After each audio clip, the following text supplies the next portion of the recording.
بسم اللہ الرحمن الرحیم۔ حضرت طلحہ رضی اللہ تعالیٰ عنہ کا قبول اسلام۔ حضرت طلحہ رضی اللہ تعالیٰ عنہ ہجرت نبی صلی اللہ علیہ وسلم سے 24-25 برس قبل پیدا ہوئے۔ ان کو بچپن ہی سے تجارتی مشاغل میں مصروف ہونا پڑا اور غفوان شباب ہی میں دور دراز ممالک کے سفر کا اتفاق ہوا۔ ایک دفعہ جب کہ غالباً 17 یا 18 برس کی عمر تھی، تجارتی اغراض سے بصرہ تشریف لے گئی۔ وہاں ایک راہب نے حضرت سرور کائنات صلی اللہ علیہ وسلم کے مبعوث ہونے کی بشارت دی، لیکن یوم ولادت سے اس وقت تک جسم قسم کی آب و ہوا میں پرورش پائی تھی اور گرد و پیش جس قسم کے مذہبی چرچے سنے تھے، اس کا اثر صرف ایک راہب کی پیشن گوئی سے زائل نہیں ہو سکتا تھا، بلکہ ابھی مزید تعلیم و تلقین کی ضرورت تھی۔ مکہ واپس آئے تو حضرت ابوبکر صدیق رضی اللہ تعالیٰ عنہ کی صحبت اور ان کی مخلصانہ آواز نے تمام شکوک رفع کر دیے، جو شک ہے وہ ختم کر دیے، اور جب انہوں نے ان کو راہب کی بات بتائی تو وہ حیران و پریشان رہ گئے۔ تو ان سے کہا کہ میرے ساتھ محمد صلی اللہ علیہ وسلم کے پاس چلو اور یہ واقعہ ان کے سامنے بیان کرو۔ چنانچہ حضرت ابوبکر صدیق رضی اللہ تعالیٰ عنہ کے ساتھ دربار رسالت میں حاضر ہوئے۔ آپ صلی اللہ علیہ وسلم نے ان کے سامنے اسلام کی دعوت پیش کی، قرآن کا کچھ حصہ پڑھ کر سنایا اور آخرت کی بھلائی کی بشارت دی۔ اللہ تبارک و تعالیٰ نے ان کے سینے کو اسلام کے لیے کھول دیا۔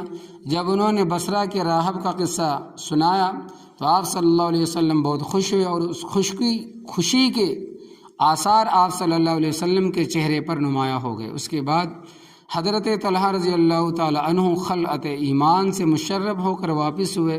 تو اس طرح حضرت طلحہ رضی اللہ تعالی عنہ ان 8 آدمیوں میں سے ہے جو ابتدا اسلام میں نجم و صداقت کی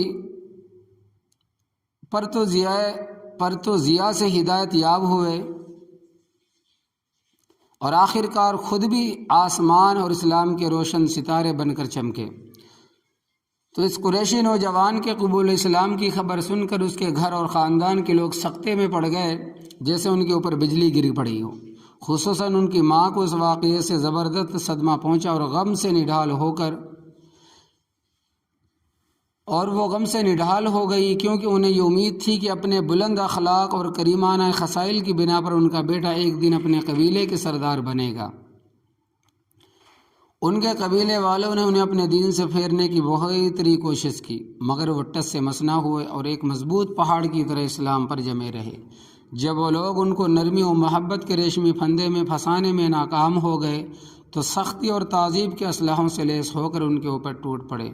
مسعود ابن خراش بیان کرتے ہیں کہ ایک روز میں صفا مروہ کے درمیان سعی کر رہا تھا، تو اسی دوران میں نے دیکھا کہ بہت سے لوگ ایک نوجوان کا پیچھا کر رہے ہیں جس کے دونوں ہاتھ گردن کے ساتھ بندھے ہوئے ہیں۔ لوگ اس کے پیچھے دوڑ رہے تھے، اسے دھکے دے رہے تھے، اس کے سر پر مار رہے تھے۔ اس نوجوان کے پیچھے ایک بوڑھی عورت تھی جو چیخ کر اسے گالیاں دے رہی تھی۔ میں نے لوگوں سے پوچھا اس نوجوان کا کیا ماجرا ہے، تو انہوں نے بتایا کہ طلحہ ابن عبید اللہ ہے، جس نے اپنے آبائی دین کو ترک کر کے بنی ہاشم کے لونڈے محمد صلی اللہ علیہ وسلم کی پیروی اختیار کر لی ہے۔ میں نے پوچھا اور اس کے پیچھے یہ بڑھیا کون ہے، تو انہوں نے کہا کہ اسی نوجوان کی ماں ہے۔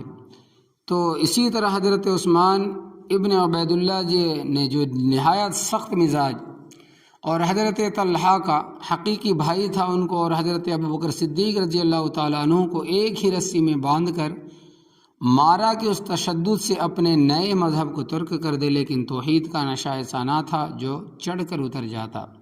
حضرت طلحہ رضی اللہ تعالیٰ عنہ مکے میں نہایت خاموش زندگی بسر کی اور اپنے تجارتی مشاغل میں مشغول رہے۔ چنانچہ جس وقت رسول اللہ صلی اللہ علیہ وسلم حضرت ابوبکر صدیق رضی اللہ تعالیٰ عنہ کے ساتھ مدینہ تشریف لے جا رہے تو اس وقت وہ اپنے تجارتی قافلے کے ساتھ شام سے واپس آ رہے تھے۔ راستے میں ملاقات ہوئی تو انہوں نے ان دونوں کی خدمت میں کچھ شامی کپڑے پیش کیے اور عرض کی کہ اہل مدینہ نہایت بے چینی اور اضطراب کے ساتھ انتظار کر رہے ہیں، غرض کہ حضرت صلی اللہ علیہ وسلم نہایت عجلت کے ساتھ مدینے کی طرف بڑھے، اور حضرت طلحہ رضی اللہ تعالیٰ عنہ نے مکہ پہنچ کر اپنی تجارتی کاروبار سے فراغت حاصل کی اور حضرت ابوبکر صدیق رضی اللہ تعالیٰ عنہ کے اہل عیال کو لے کر مدینہ پہنچے۔